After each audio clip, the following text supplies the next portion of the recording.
No, stay where you are. Do not break the stillness of this moment. For this is a time of mystery. A time when imagination is free and moves forward swiftly, silently. This is the haunting hour.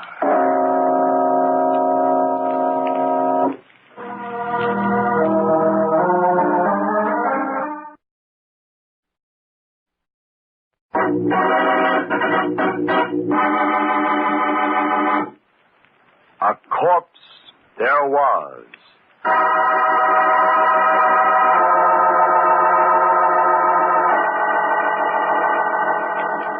Will you listen to me? I've got to tell it to someone, and, well, I guess you've heard a lot of strange stories. I'm Catherine Holland. It all started about a year after I'd come to work for Martin Reed and Stephen Corey as the housekeeper. Oh, we'd have such fun, the three of us.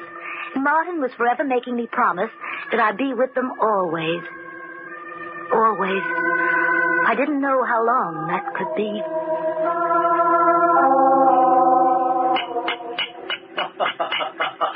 You're only joking, huh, Kathy?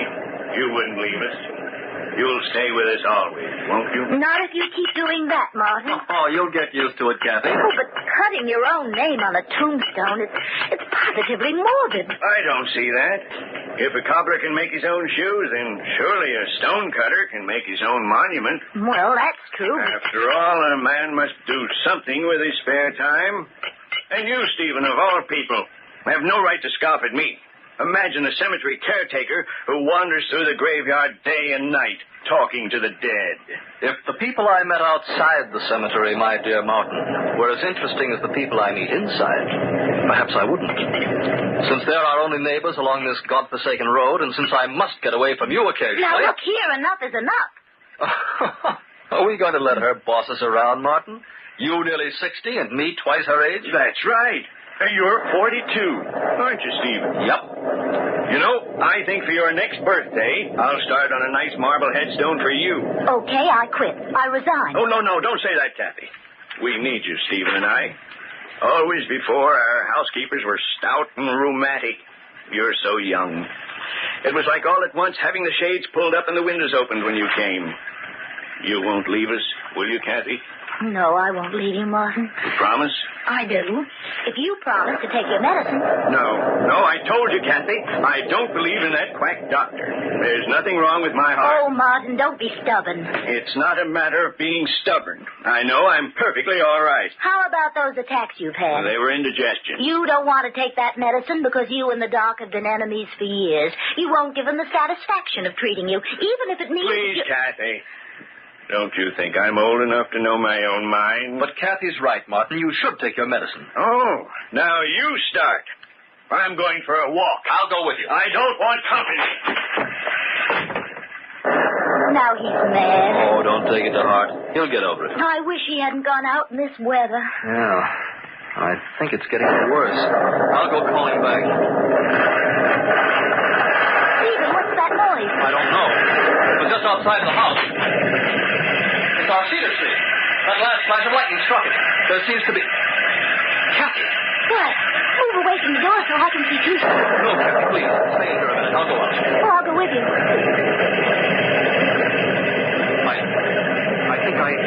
I think I see something beside the cedar. Come on, Kathy. Stephen, it can't be. Yes. It's Martin. He's dead. The tree? It didn't touch him. He died from the shock of it falling so close. It was heartbreaking. Strange, isn't it? The last tombstone he ever carved was his own.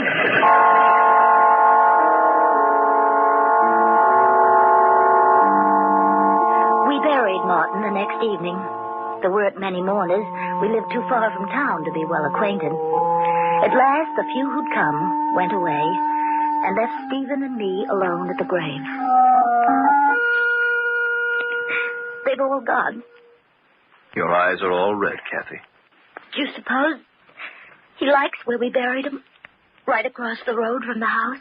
I'm sure he does. He can sort of watch us from here if he gets lonely. It won't be us much longer, Stephen. What do you mean? Well, I can't stay here with just you. It isn't proper. Kathy, you know I wouldn't... Oh, I know, but what'll people think? I don't care about people. They're not important. Well, they are to me. I have a good reputation, Stephen, and I don't Kathy, don't leave me. Oh, but I must. Losing Martin was unbearable, but if I lost you, I'd have nothing left. I'm sorry, Stephen. There'd be no one to care if I live or die. If you go, I'll be all alone. You'll find another housekeeper. Housekeeper? Oh, Kathy, dearest, don't be such a little fool. I'm not a fool. You are if you can't see how much I love you. You love me? Oh, no. How could I help it? You're sweet and fresh and lovely. And I never knew before what joy it was to watch a woman. Anything you do, the way you walk and laugh, even the way you get angry. It's beautiful. Oh, keep away from me. I don't know what's come over you. I was content just having you about the house, being near you, but now... Oh, my darling, you mustn't go away. Oh, please don't look at me like that. Please, Stephen. Dearest, let's get married. I'll make you happy. No, I don't love you. Don't touch me. Oh, I like you a lot. I'm very fond of you, but...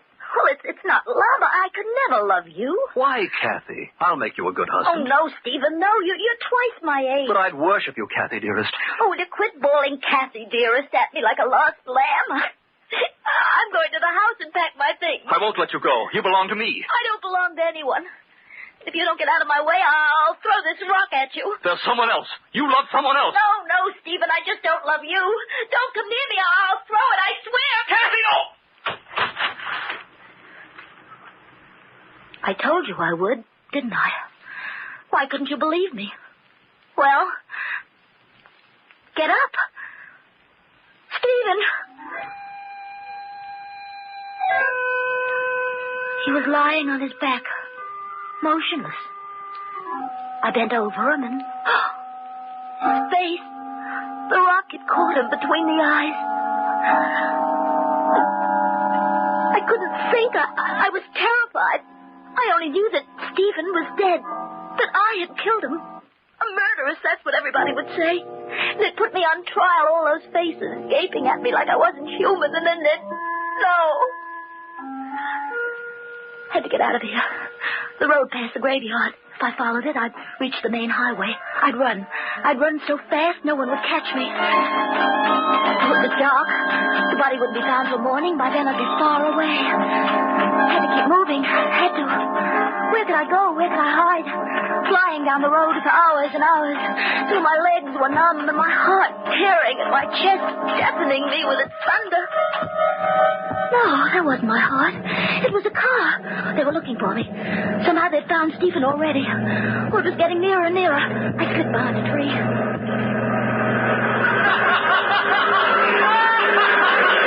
Not police. Not police at all. Picnickers. Oh, the only ones who might have seen me. They'll forget they even passed this way once they're safe at home.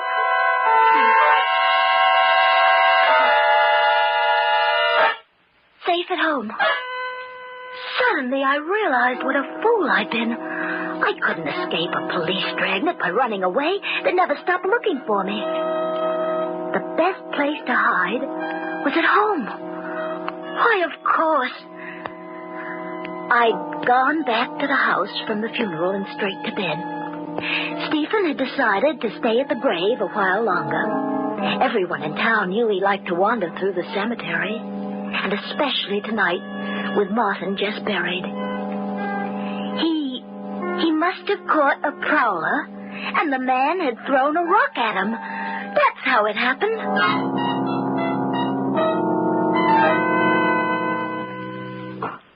I felt perfectly calm. I turned around and started back.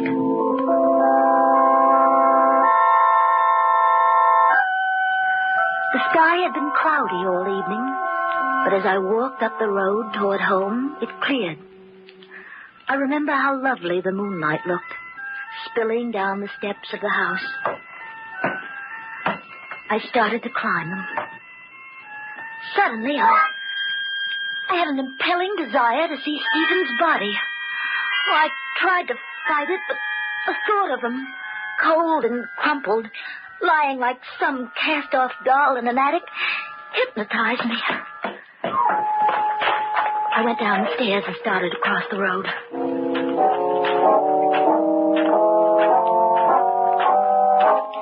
He had been lying at the foot of Martin's grave, I remembered. From where I was, I couldn't make out the body. Well, that wasn't right. The old man was buried directly across from the house. I should be able to see Stephen. I slipped through the gate,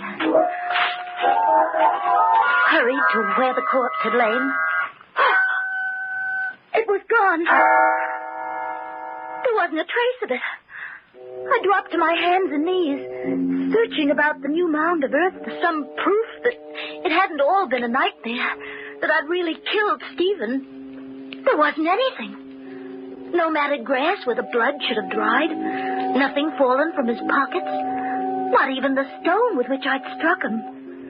And it was so quiet, so deathly quiet, with the moon whitewashing Martin's headstone, and the one next to it.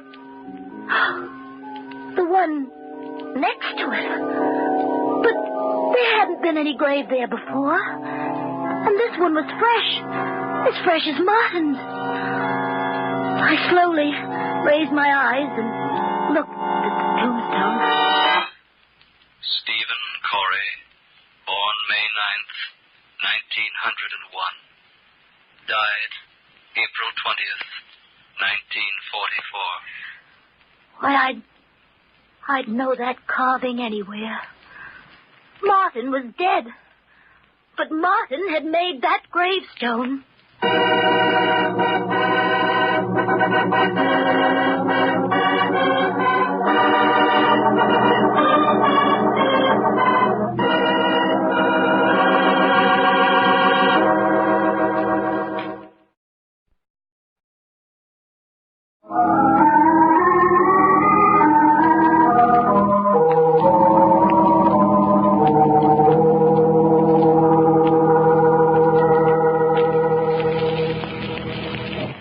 Kathy stands in the moonlight, staring at the grave plaque of Stephen Corey, a plaque identical with the one Martin had made for himself before he died.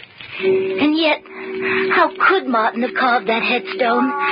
He had not made one for Stephen before he died, I knew that. Still, Stephen had been buried, and the date on the monument was right.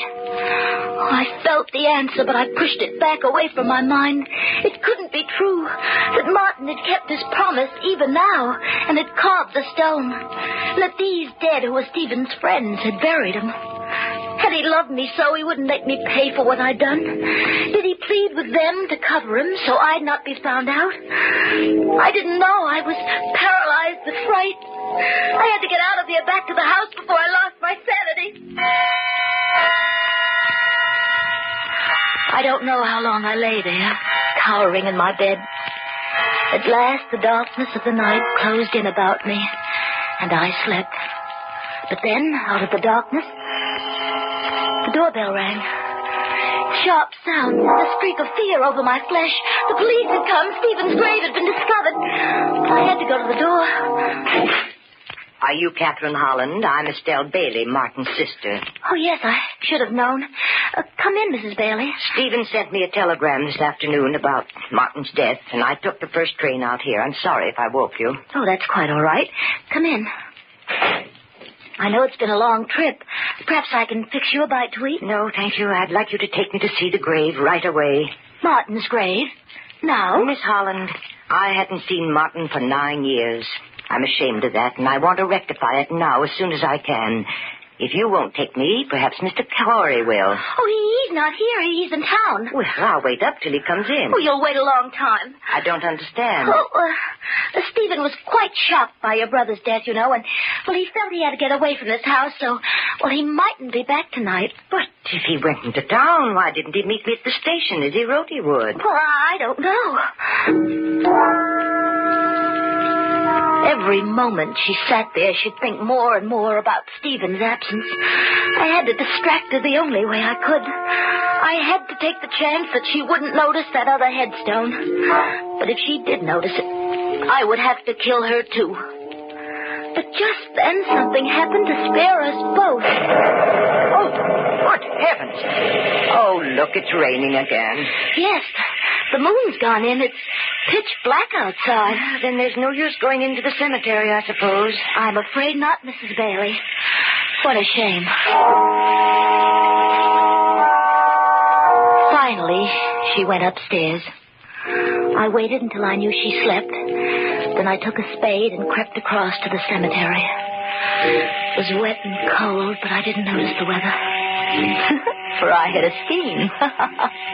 A very clever scheme. I was going to dig up someone else's headstone as well as Stephen's and switch the two. I couldn't disguise his new-made grave, but at least I'd conceal who was buried there. It was just before dawn when I slipped back to the house. Mrs. Bailey woke me about 8, and together we went into the cemetery. I came up level with the graves, and... Oh, no. No, it couldn't be. I had switched them last night. Stephen Corey, born May 9th, 1901. Died April 20th, 1944. His headstone. Exactly where it had been before. But I had dug it up. There were blisters on my hands to prove it. Mrs. Bailey, had she noticed? No. She'd gone right to her brother's grave and stood staring at it, wiping away the tears. I'm very glad of one thing, Miss Holland, that Martin is buried a little apart from everyone else. He liked to be alone most of the time, you know. Even in death, he would prefer solitude and being isolated from all the others. Solitude? Isolated from all the others? But Stephen was lying right by his side. She couldn't see Stephen's headstone. It was incredible, but it was true. Come, Miss Holland, it's raining. We might as well go now. I'll take the early train back to the city. After she'd gone, the house was empty, yet full of a screaming silence. And I sat looking out at the grayness of the lonesome day. Had there really been a grave at all? Growing inside me was a grim fascination to see. The mud sucked at my shoes. Through the dusk, I walked determinedly toward that spot where the headstone stood. I slipped through the fence. Then I was standing beside the tree, leaning against it. For I couldn't believe what I saw. There, beside the others, stood a third headstone, and stretching almost at my feet, a freshly dug grave. Even before I crept forward to see, I knew what the plaque would say. Catherine Holland, born June 7th, 1923, dead April 21st, 1945. Tonight. April 21st. That was tonight. And I was still alive. Martin, listen to me wherever you are. I said I'd be with you always. But you can't force me to follow you. You can't force me to follow you. Tears filled my eyes. I took hold of the hateful stone and tried to flatten it into the ground. Then through the tears, I saw the dark bruises on my hands. Bruises on my hands, but it wasn't possible that... I touched one of the dark splotches. It rubbed away. Then the truth went through my mind. I fell to my knees. The letters I thought were carved into the stone. They too were blurred. I drew my finger along my name. It was lettered in black crayon. Thick, archaic lettering, darker toward the middle than at the edges, giving the illusion of depth. Giving the illusion of being cut into the stone. Then that's how Stephen's headstone was made. That's how. I stood up. Fear fell over me like a cold, wet sheet. Behind this adventure was a human being. A being like myself. Then I saw the thing in the grass, sending a tiny sparkle toward the dust-filled sky, and greedily I picked it up. A copper-colored metal cap from an eyebrow pencil. So that was how the letters had been drawn. That was how this thing had happened. Then I knew who had done it. And even before I turned to look, I knew she was standing there, staring at me, unmoving, a thin smile on her lips, her eyebrows thin, too, penciled on with surety and deftness. Turn around, Miss Holland. I see you have guessed the truth. It was you. You killed him. But do you think my conscience will hurt me as yours does? Would it make your death any easier to know you didn't kill Stephen Corey? I don't understand you. I'm telling you the truth. I came into the cemetery just as the last visitor left, and I saw you throw the rock at Corey. I saw you run for the road. You hadn't killed him, Miss Holland. He was only unconscious. But I made sure he was dead before I buried him. Then you dug the grave here. That spade in your hand. Will serve a double purpose. I shall kill you with it. Just as you murdered Corey. Why? Why did you kill him? Because Martin had willed all the family property to Corey, with the provision that when he died, it would return to me. I knew if his body weren't discovered, they'd think you and he had run away together. Then I'd have to wait for him to be declared legally dead. And so you put up the plaque? I felt sure I could persuade the county coroner to file a death certificate quietly. Then I'd show my lawyer the grave, show him that Corey, too, was dead. But you came back, so I have to kill you, too. Now you know the truth. Your time has come. That spade, Mrs. Bailey. Is for you, Miss Holland. Stay back from me. Stay back. I'm going to kill you. I'm not afraid, Mrs. Bailey. You're real. I can fight you. This will be your grave, and I shall bury you in it. Give me that spade. Give it to me. Go here. I said that spade. Mrs. Bailey.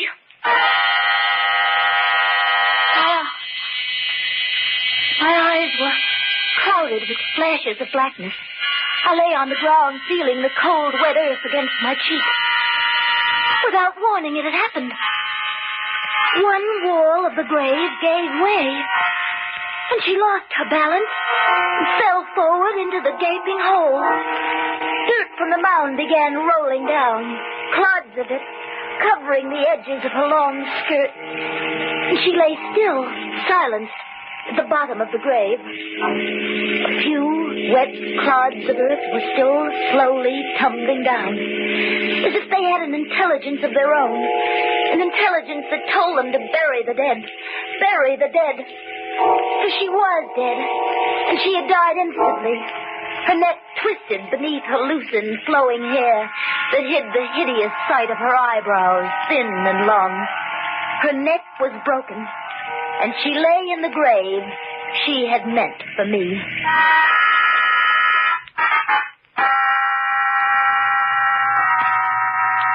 Perhaps, now I've told it, I can forget the horror of what's happened.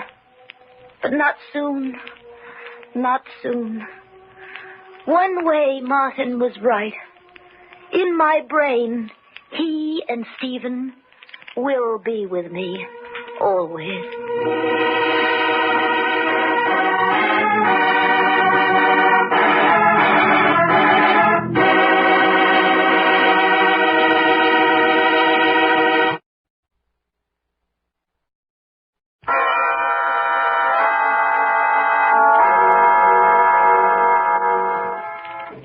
From shadows and stillness, mystery weaves a spell of strangest fascination, charging the mind with doubts and fears.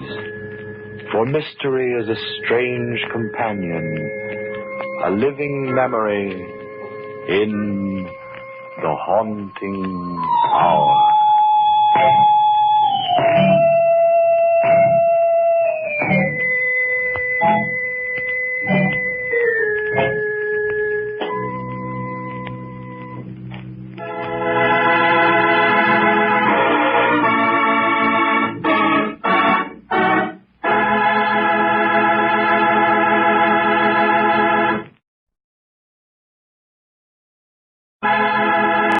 Spooky Ventures is the home for spooky content and spooky merchandise on the web. Check it out today at spookyventures.com. And remember, always keep it spooky.